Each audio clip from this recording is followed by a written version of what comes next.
beberapa guru besar yang ada di Universitas Indonesia. Kemudian akhirnya berhasil pada saat sidang tesis tersebut dan dapat dipertahankan secara ilmiah, kira-kira begitu. Next one.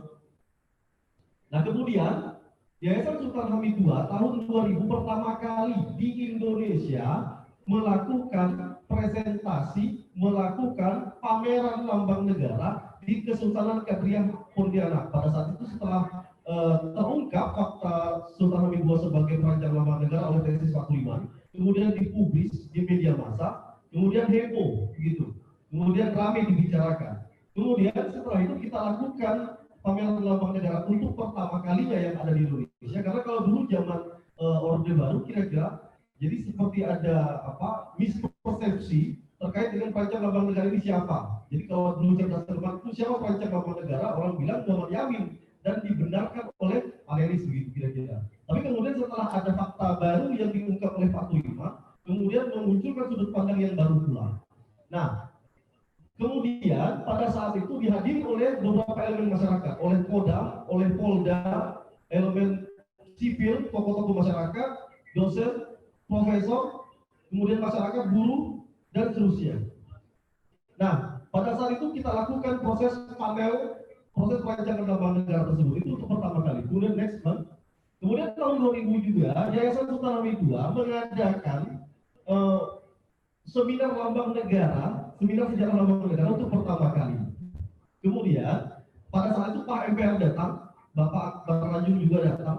Kemudian rekomendasi, pada saat itu amandemen kedua konstitusi kita tahun 2000, pada saat itu rekomendasi masyarakat Pontianak Kalimantan Barat untuk mengubah pasal 36 menjadi pasal 36A, memasukkan muatan materi lambang negara ke dalam Undang-Undang Dasar 45. Jadi apakah lambang negara tersebut belum diatur di dalam konstitusi kita? Belum. Pada saat itu belum diatur. Jadi kemudian atas seminar ini di Kampus Palace ini, kemudian direkomendasikan bahwa lambang negara patut dimunculkan muatan materinya dalam pasal 36A tersebut. Itu rekomendasi dari Pontianak Kalimantan Barat, dan itu prestasi masyarakat Pontianak dan Kalimantan Barat yang kita. Nah, kemudian next one. Kemudian tahun 2004, Bapak SBY datang ke sini tanggal 9 Juli, diberikan gelar Anugerah Datuk Widya Negara oleh almarhum Sultan Syarif Abu Bakar, Sultan ke-8 Kesultanan Kadriah Pontianak. Kemudian pada saat itu diberikan naskah sejarah lambang negara yang sudah kita jilid, sudah kita bundel, diserahkan kepada Pak SBY. Pada saat itu, selain beliau menjadi presiden, kemudian meminta secara resmi agar Presiden SBY memulihkan nama baiknya, setidaknya melakukan investigasi pada saat itu. Kemudian memulihkan nama baik Sultan Hamid II. Nah, next. Nah, Presiden SBY pada saat itu berbuat, bukan tidak berbuat. Contohnya apa? Yang dia ejawantahkan, lahirlah Undang-Undang Nomor 24 Tahun 2009. Kemudian direvisi Undang-Undang 20 Tahun 2009 tentang kepahlawanan.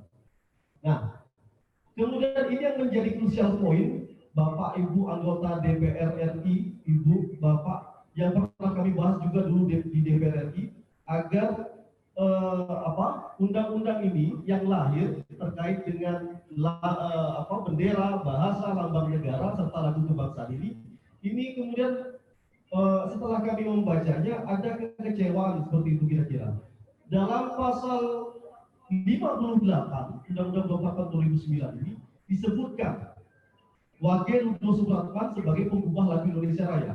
Kita lihat pasal 46, pasal sebelumnya disebutkan lambang negara adalah Garuda Pancasila, ejawantah dari atau amanah dari Undang-Undang Dasar 1945 dari pasal 36.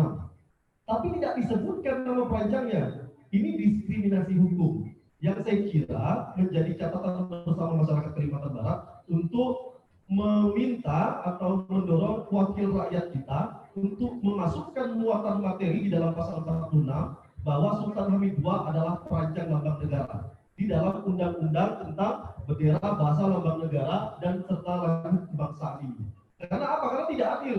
Kalau di dalam pasal 58 itu disebutkan Wakil Rudolf Supratman sebagai pengubah lagu Indonesia Raya, kenapa pasal 46 tidak dimasukkan muatan materi tentang Sultan Hamid II sebagai perancang lambang negara?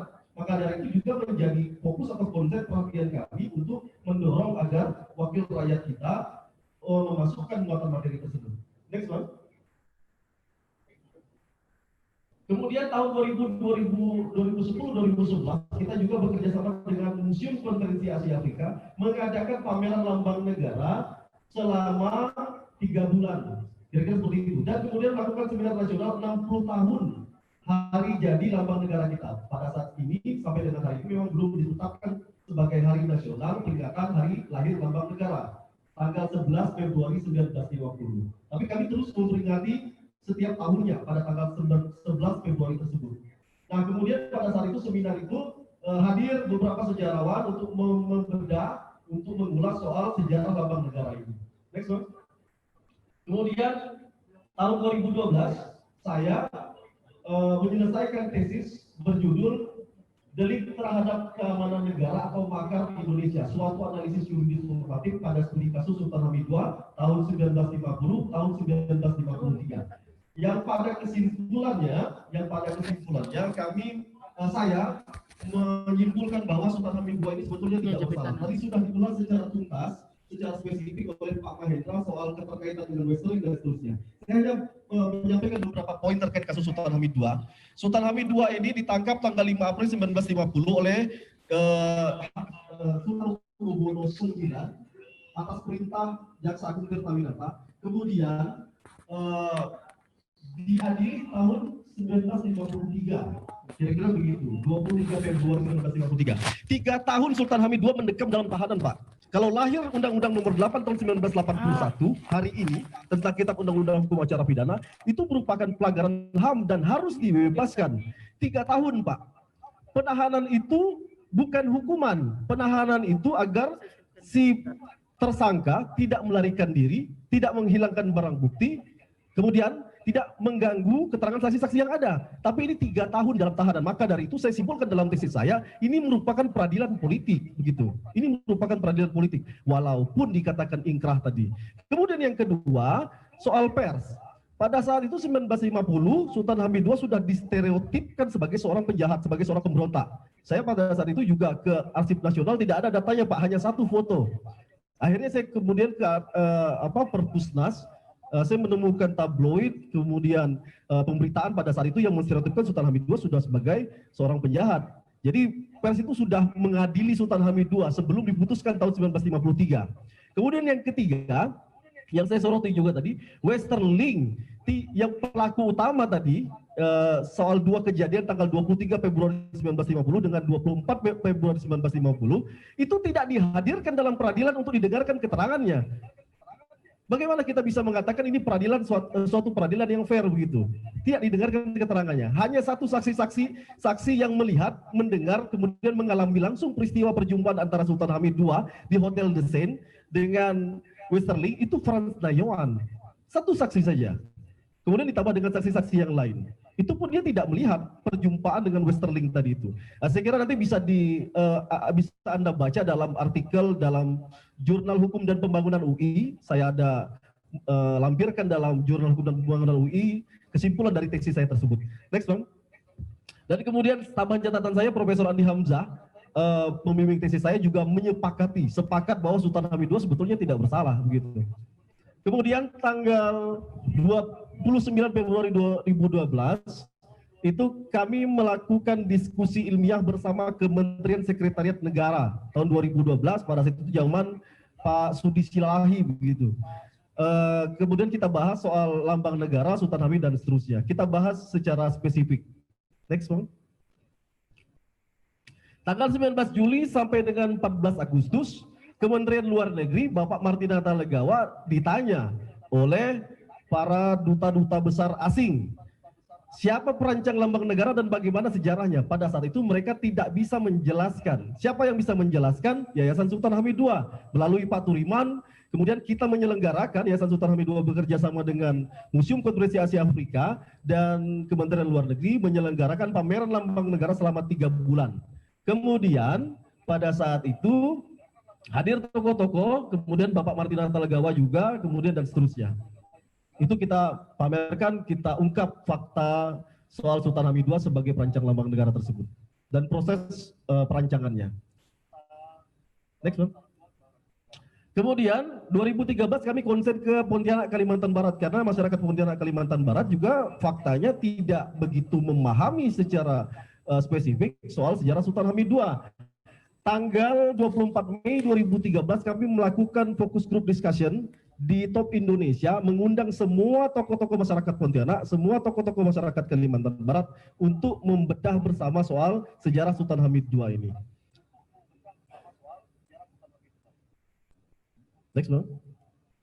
Kemudian hasil dari penelitian tesis saya, tesis Pak Turiman, kemudian hasil investigasi jurnalistik Bung Nur Iskandar, kami simpulkan menjadi satu, kemudian menjadi sebuah buku berjudul Sultan Hamid II, Sang Perancang Lambang Negara, Elang Raja Wali Garuda Pancasila. Sebuah biografi politik begitu kira-kira.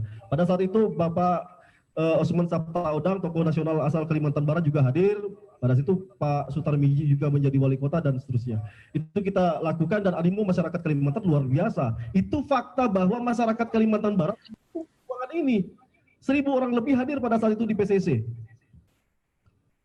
Next, Bang. Iya, 5 menit lagi. Kemudian FGD 2 kita laksanakan 31 Juli 2013. Next. Ini kemudian pameran lambang negara 3 bulan di Arsipda. Terus, Bang. Kemudian Lifetime Achievement Award kita juga berikan kepada tokoh-tokoh Kalimantan Barat 2013. Kemudian Presiden Joko Widodo datang pada saat Karnaval Festival Katulistiwa, kita memberikan bundel kepada beliau, bundel pengakuan Sultan Hamid II sebagai pahlawan nasional, diserahkan secara resmi oleh Sultan Syarif Abu Bakar Al-Qadri. Next. Yayasan Sultan Hamid II pada 2016 dengan fakta sejarah yang sudah terungkap tersebut, dengan data-data yang kami miliki, kemudian kami sowan ke Kemensos. Kami berjumpa dengan Menteri Sosial Ibu Hopipa Indar Parawansa, kemudian kami membicarakan soal peluang atau potensi untuk mengajukan Sultan Hamid II sebagai pahlawan nasional. Mengapa kami berani mengajukan Sultan Hamid II sebagai pahlawan nasional? Karena memang faktanya Sultan Hamid II memiliki peranan yang begitu besar yang sudah kami ungkap dalam dunia digital dengan dokumen-dokumen yang ada, transkrip, manuskrip dan seterusnya. Oke. Tahun 2016 juga bersama Bapak Syarif Abdul Qadri kita juga melakukan seminar nasional tanggal 21 April 2016. Next, Bang. Kemudian di Yogyakarta sudah tanggal 21 Mei 2016 juga kita lakukan seminar nasional juga oleh mahasiswa-mahasiswa Kalimantan Barat yang ada di sana. Next. Kemudian, ya ini tanggal 24 Juni 2016 terbit rekomendasi dari Wali Kota Pontianak agar Sultan Hamid II bisa ditetapkan sebagai pahlawan nasional. Terbit juga pada saat itu rekomendasi dari Gubernur Kalimantan Barat untuk mengajukan Sultan Hamid II sebagai pahlawan nasional. Nah, bulan Juni 2016 ini maka dari itu harus menjadi pahlawan nasional. Mengapa?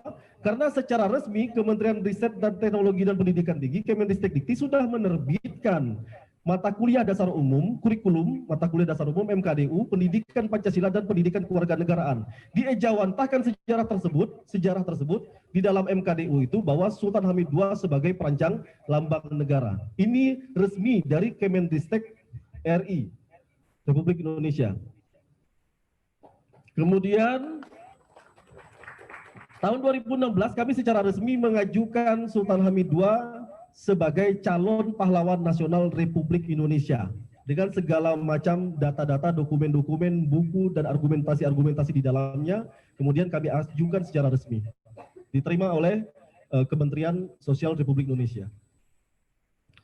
Kemudian tahun 2016 pula, tanggal 26 Agustus, terbit SK penetapan Menteri Pendidikan dan Kebudayaan Mendikbud rancangan lambang negara Sultan Hamid II sebagai benda cagar budaya peringkat nasional. Ini juga suatu prestasi yang luar biasa yang hari ini rancangan asli Sultan Hamid II itu yang didisposisi oleh Soekarno itu dimiliki oleh Yayasan Sultan Hamid II. Kami akan serahkan itu kepada negara bila mana sudah terang benderang, bila mana Sultan Hamid II diakui peran kepahlawanannya di Indonesia secara resmi di Republik Indonesia ini. Pernah ada upaya-upaya memang dari pemerintah untuk meminta, seperti Arsip Nasional meminta, rancangan asli yang didisposisi oleh Soekarno itu, kemudian gambar Garuda yang terbalik tangannya, kemudian tulisan tangan Sultan Hamid II di kertas RTC, Round Table Conference, dan seterusnya. Tapi kami tidak memberikan, tetapi kalau misalkan sudah diakui dan sudah terang benderang ini semua, maka kita akan bekerja sama secara penuh dengan pemerintah, dan insya Allah akan kita upayakan bersama begitu kira-kira. Next. Kemudian tahun 2016 September ada surat dari Kemensos bahwa berkas belum lengkap, kemudian 2017 kami lengkapi lagi. Next, Bang. Nah, ini kita mengadakan hari ulang tahun ke-67 Lambang Negara juga di Pontianak dan di Bandung pada saat itu. Next. Kemudian TP2GD, karena memang ada kekurangan dari tim peneliti dan pengkaji gelar tingkat daerah, maka dari itu kita gelar tim peneliti dan pengkaji gelar tingkat daerah merekomendasikan Sultan Hamid II sebagai pahlawan nasional. Maka dari itu kemarin pada saat bersama dengan sejarawan yang ada di Indonesia pada saat itu yang menolak Sultan Hamid II sebagai pahlawan nasional, kami katakan bahwa TP2GD saja ini merekomendasikan. Mengapa TP2GP menolak, kan begitu? Oke? Next. Nah, ini bundel dokumen-dokumen yang kami serahkan ke Jakarta di Kemensos. Pada 1 Maret kami lengkapi dan 30 Maret kami lengkapi. Ada 2 troli pada saat itu. Next. Kemudian 2017 terbit ditayangkan program singkat Kompas TV soal sejarah sunyi Sultan Hamid II dan prahara politik Sultan Hamid II. Oke. Terus, nah ini saya menerima sertifikat gambar rancangan asli Lambang Negara Indonesia sebagai benda cagar budaya peringkat nasional. Next. Kemudian kami di Muntok, kami menjelaskan kepada Gubernur Bangka Belitung soal perjumpaan sejarah Sultan Hamid II dengan Soekarno pertama kali di Muntok pada saat Soekarno dan kawan-kawan diasingkan di Muntok. Next. Kemudian tanggal 21 Januari 2019, pendiri Yayasan Sultan Hamid II, sekretaris pribadi Sultan Hamid II tutup usia. Beliau inilah yang memperjuangkan soal Sultan Hamid II ini pertama kali. Beliau yang pertama kali juga teriak di mana-mana bahwa Sultan Hamid II ini seorang pahlawan, Sultan Hamid II seorang perancang lambang negara, dan seterusnya. Dan pada hari ini di Rumah Jeruk Purut, rumah beliau, kantor Yayasan Sultan Hamid II pertama kali, disinilah letak rancangan lambang negara asli yang ada, yang menjadi cagar budaya peringkat nasional tersebut. Next. Pengusulan kami ditolak pada tanggal 22 Januari 2019 dengan 3 alasan yang substansial, bukan administratif. Padahal kewenangan Kemensos adalah administratif. Kata TP2GP, 3 alasan penolakan tersebut karena terlibat Westerling, padahal sudah kami bantah bahwa beliau tidak terlibat Westerling tanggal 23 Januari 1950. Buktinya apa? Dakwaan primer beliau bebas. Jadi saya kira ada sentimen sejarah di sini yang harus kita luruskan secara bijak begitu. Begitu juga dengan alasan kedua soal diragukan Sultan Hamid II sebagai perancang lambang negara secara tunggal, dan kemudian yang ketiga itu kita sudah bantah semua itu. Next. Kami diundang Kapolda Kalbar juga mempresentasikan soal sejarah Sultan Hamid II. Beliau mau tahu soal itu dan beliau apresiasi terhadap ini semua. Kemudian next.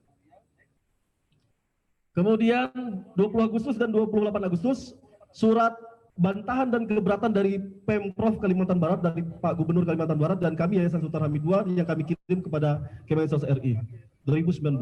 Next. Kemudian diskusi ilmiah bersama milenial juga kami lakukan pada saat itu tahun 2019 1 September. Terus Bang, sedikit lagi. Nah, ini bersama literasi komunitas literasi di Kalimantan Barat. Next. Kemudian pada saat itu ada Pak Anhar Gonggong datang tanggal 27 November 2019, sayangnya beliau live tadi dari Zoom. Jadi kami ada beberapa perbedaan pendapat dan saya kira kemarin kami tuangkan juga dalam tulisan untuk membantah beliau yang menolak bahwa Sultan Hamid II ini seorang pahlawan bangsa begitu. Next. Nah, ini yang viral kemarin, Bapak Amir Hendro Priyono yang mengatakan bahwa beliau pengkhianat, kami bantah secara terang benderang. Next. Pada saat kami jumpa pers, kami bantah. Next. Webinar Yayasan Sultan Hamid II yang menyimpulkan banyak sekali kesimpulan agar Sultan Hamid II tetap dikukuhkan sebagai pahlawan nasional. Next, Bang. Nah, ini Asosiasi Guru Sejarah juga tampil pada saat itu beberapa sejarawan-sejarawan yang ada di Indonesia, termasuk Profesor Mutia Hatta yang mengatakan bahwa beliau mengatakan kemarin Saya belum pernah mendengar itu, kata dia. Bung Hatta, sampai Bung Hatta meninggal, bahwa Sultan Hamid II seorang pengkhianat. Jadi artinya dapat kita simpulkan bahwa memang Sultan Hamid II seorang pahlawan dan patut kita perjuangkan, kira-kira seperti itu. Saya kira cukup dari saya tidak mengulas lebih dalam soal sejarah Sultan Hamid II, bisa dibaca, bisa dilihat di YouTube dan seterusnya. Itu perjuangan panjang kami selama 20 tahun, sejak tahun 2000 sampai dengan tahun 2020, sudah 20 tahun tidak terasa perjuangan yang dilakukan. Semoga di tahun ini atau di tahun depan Sultan Hamid II ditetapkan sebagai pahlawan nasional Republik Indonesia. Terima kasih. Apresiasi masyarakat Pontianak, masyarakat Kalimantan Barat terhadap perjuangan ini saya sampaikan. Assalamualaikum warahmatullahi wabarakatuh. Ya, terima kasih. Aplaus sekali lagi untuk Bung Musari dan Pak Pitu. Luar biasa timeline perjuangan dari anak bangsa dari Kalimantan Barat.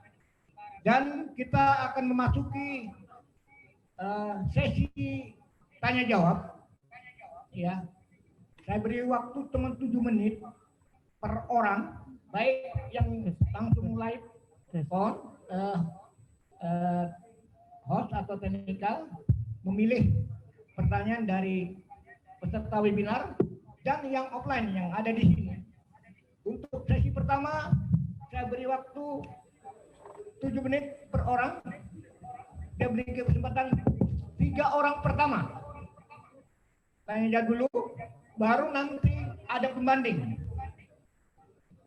dari pembanding para dari pakar-pakar selanjutnya. Berikan tanya jawab dulu, berikan waktu 3 orang, atau kita pilih dari webinar. Ada Tengsi? Ya, silakan sebutkan nama dan dari asal dari institusi mana atau mewakili perguruan tinggi mana, kemudian ditujukan kepada siapa pertanyaannya. Kami persilakan. Ya, di depan satu, Adil. Kemudian ya, serambi kiri, serambi kanan. Saya minta 1 orang. Mana wanitanya? 1, kaum Kartini. Ya, kami persilakan yang pertama Pak Gusti Mulyadi, Pak Syarif Mulyadi. Kami persilakan, mungkin mewakili dari kerabat. Terima kasih. Assalamualaikum warahmatullahi wabarakatuh. Dalam kesempatan ini saya melihat bahwa apa yang disampaikan oleh narasumber cukup jelas dan sangat terang benderang gitu.